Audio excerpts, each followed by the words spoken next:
Hey, Philly from Philly's Garage here. Today we're working on the Chevrolet 1500 Silverado four-wheel drive. Got the C0327 code. It's basically the position switch sensor. It's easy for me to say. When you do this, you don't have to pull the drive shaft out, but you do need to index it like I've got here, so you can get this bolt right there out. It will come out with a 15 if you want to do it that way. And if you don't know what I'm talking about right here, you probably shouldn't be working on this thing anyway. But I've got an old one over here at the bench. I'll show you how to do it. So this is, forgive my phone, it's kind of jacked up, and so is the operator, but anyway, so here it is off on the bench, right? So I'm gonna set this down here next to my trusty vise and try to show you what's going on. So you only need to take out this screw, leave the two here on the motor, take out this screw and this screw. Before you do, find the king spline and mark the case. Mark it all to the king spline with a Sharpie or what the hell ever.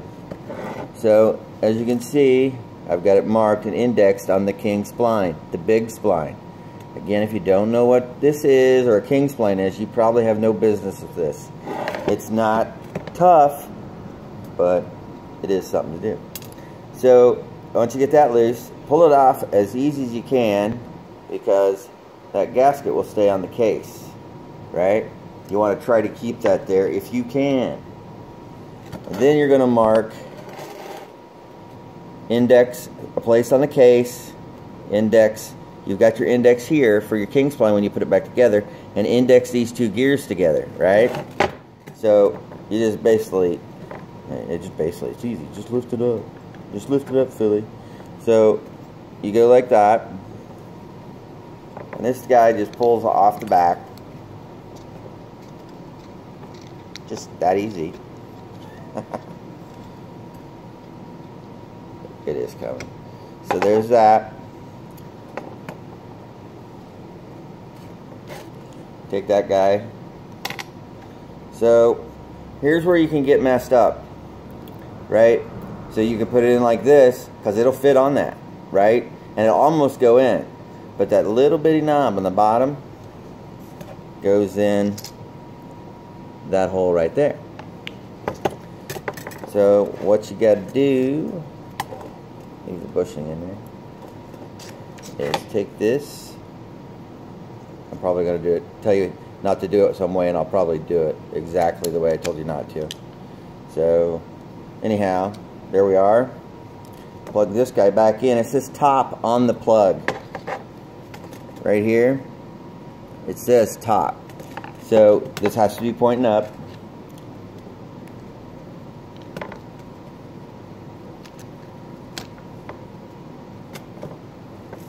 There's no clips on it, it just pushes on.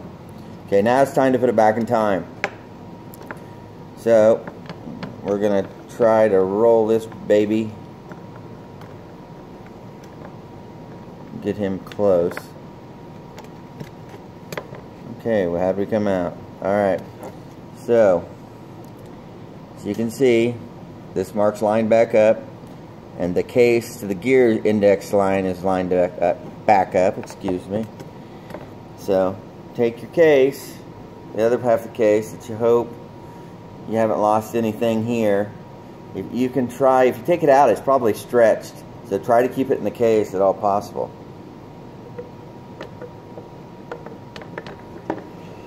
Slide this guy onto there.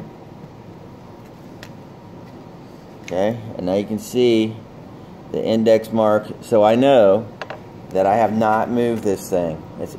If there is a timing issue to it, I'm sure there is. What am I looking for there? My magical screwdriver.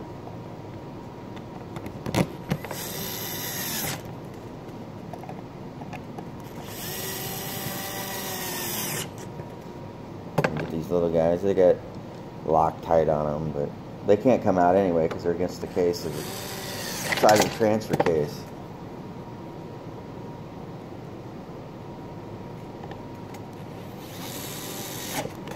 Okay, so there you go. It's back together, still in time.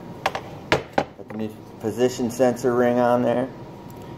It's really not that tough. Putting it back together will be a little bit tedious, because if the shaft turns, you got to get that on that king spline right here. A king spline. This is the stinker that gives you trouble. So anyway, if you got a little bit of mechanical aptitude, you can probably do this yourself. I would recommend doing it on a hoist because it does suck that middle bolt by the drive shaft, right? So anyhow, peace out. Come to Phillies, get it done right the first time. Later, Gator.